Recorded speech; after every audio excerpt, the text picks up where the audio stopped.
J'ai tout compris.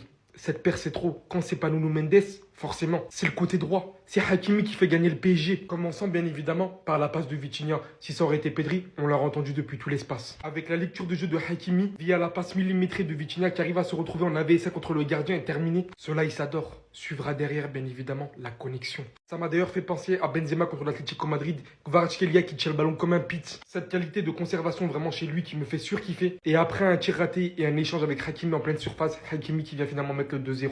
Break réalisé, doublé en 10 minutes. Tout simplement, ballon d'or africain qui est déjà à 9 GA depuis ce début de saison si je ne me trompe pas. Tout simplement impressionnant tout autant que tout le collectif du PSG d'ailleurs, qui comme vous avez pu le voir sur les 2 buts, regorge en premier lieu d'individualité impressionnante avant la finition, en plus du collectif qui nous est montré. Tout en se basant en plus de ça encore une fois, sur la confiance accordée par Luis Enrique à ses joueurs. Alors que Dembélé, Doué, Nuno Mendes sont sur le banc. L'effectif tourne à merveille, le collectif tourne à merveille. Tout le monde s'entend bien. Ce PSG, les gars, il fait rêver. Bayern,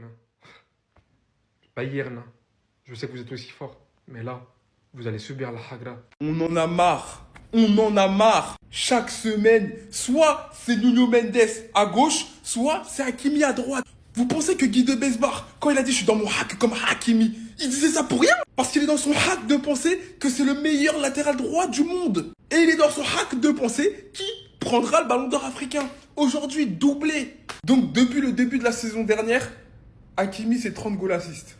Hein? J'ai même pas envie de comparer ses stats à certains attaquants parce que ça les ferait vraiment rougir de honte. Ayez honte en vrai. 120 ballons joués, 2 tirs, 2 buts. Non, en fait, je sais pas, on est peut-être sur les stats d'un numéro 10. Je comprends pas, en fait. Il voit tout avant tout le monde. Et c'est normal, il a la vision d'aigle. C'est une dinguerie. Compétition officielle, le PSG a inscrit 151 buts. Voilà, ils ont mis 550, mais ils n'avaient pas compté le but de Désiré Doué. Le premier club à atteindre en 2025 ce ratio des 5 grands championnats. Bah, ça veut tout dire. Hein. Qu'est-ce que vous voulez qu'on vous dise? Aujourd'hui, sans forcer, tranquillement, ils ont exercé la pression d'habitude. Ils ont exercé le sérieux, la rigueur que Luis Enrique a instauré dans ce collectif. C'est fort. Rien d'autre à ajouter, les gars. Eh bien, une chose que je déteste dans le football moderne, c'est attendre que quelqu'un soit dans une mauvaise passe pour lui tomber dessus. Quand il redevient bon, il n'y a pas la même énergie. Warren, je vais éviter les allégations comme quoi, oui, c'est sa copine, etc., qui faisait en sorte qu'il n'avait pas un bon niveau, tout ça. Je pense qu'il n'y a aucun rapport et que c'est de la bêtise plus qu'autre chose. Mais revoir Warren Zaïre-Emery, retrouver son meilleur niveau depuis quelques matchs, ça fait 3-4 matchs là, qu'il est énorme. Que ce soit son volume de jeu, son impact dans les duels, sa justesse technique. La percussion, je peux citer encore plein de choses. Mais quel plaisir de le voir rejouer et retrouver toutes ses qualités qu'on lui a connues. Et toutes ces qualités qui ont fait de lui un joueur clé du Paris Saint-Germain pendant un certain temps. Il nous a carrément fait oublier que le mec, il avait que 19 ans, les mecs. Tranquille en mode. 19 ans, s'il vous plaît. Il joue au PSG, il avait 16-17. Tranquille, les mecs. J'ai l'impression que le monde est trop dur avec Warren. On sait que c'est un mec qui s'efface beaucoup. C'est un mec timide. C'est un mec qui est passé par une passe compliquée. Il faisait l'objet de pas mal de critiques qui étaient parfois justes, d'autres fois exagérées. Encore une fois, ça aussi, je pense que ça l'a pas aidé. Mais le voir retrouver son niveau et exceller dans l'entrejeu du Paris Saint-Germain, bah ça fait plaisir d'une part pour les supporters du PSG, d'une autre part pour les supporters de football, tout simplement parce que Warren, c'est un peu le chouchou, c'est un peu le bon mec que tout le monde apprécie. Et pourquoi pas prétendre à une place en équipe de France? Je pense que le fait d'aller en esport, ça a dû lui mettre un coup. Il est redescendu d'un étage. Et le plus dur, c'est la chute. Ça a dû lui faire mal, ça a dû le faire cogiter. Il s'est réveillé, il a remis les bouchées doubles, il est reparti sur le terrain et il a montré de quoi il était capable et qu'il l'était. Merci Warren pour la performance. Restez sobre, abonnez-vous les gars, on s'attrape. Non, je vous jure que les médias, vous êtes trop toxiques en fait. Et pourtant, je suis lyonnais. Et les Marseillais, je vais pas vous mentir, je les ai pas forcément dans mon cœur. Et là, vous abusez.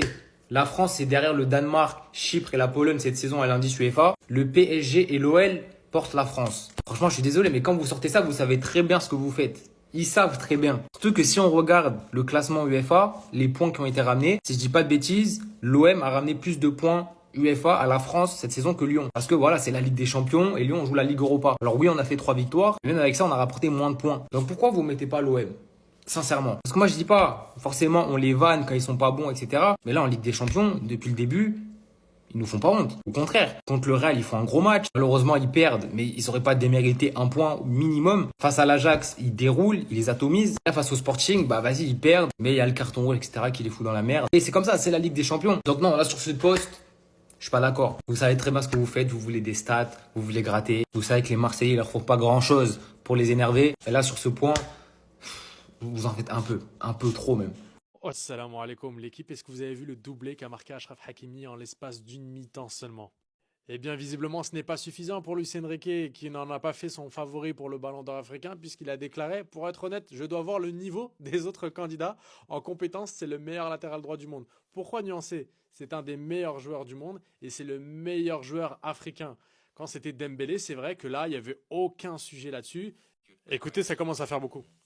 On l'a bien compris que le Paris Saint-Germain, il souhaitait pas qu'il réponde ça, mais moi je l'ai trouvé courageux de Le le Paris dire. Saint-Germain a bien demandé après que cet extrait soit supprimé. Oui, C'est confirmé. oui, Ouais. bien Ok. sûr que c'est confirmé. Pour ceux qui auraient oublié de quoi on parle, c'est l'époque où Achraf Hakimi avait donné une interview chez Canal+, avec au micro Bertrand Latour. Il avait déclaré « Le Ballon d'Or, je pense que je le mérite ». Et vous imaginez, le Paris Saint-Germain a demandé à ce que cet extrait soit supprimé. Je ne suis pas un grand fan de Bertrand Latour, mais quand il annonce ce genre de propos, je lui fais confiance. Je ne vois pas pourquoi il mentirait d'ailleurs. Vous savez, Achraf Hakimi, en ce début de saison, c'est 8 passes décisives et 2 buts. C'est pas à jour. Donc, quand le respect n'est plus servi, il faut savoir quitter la table. Dites-moi ce que vous en pensez en commentaire.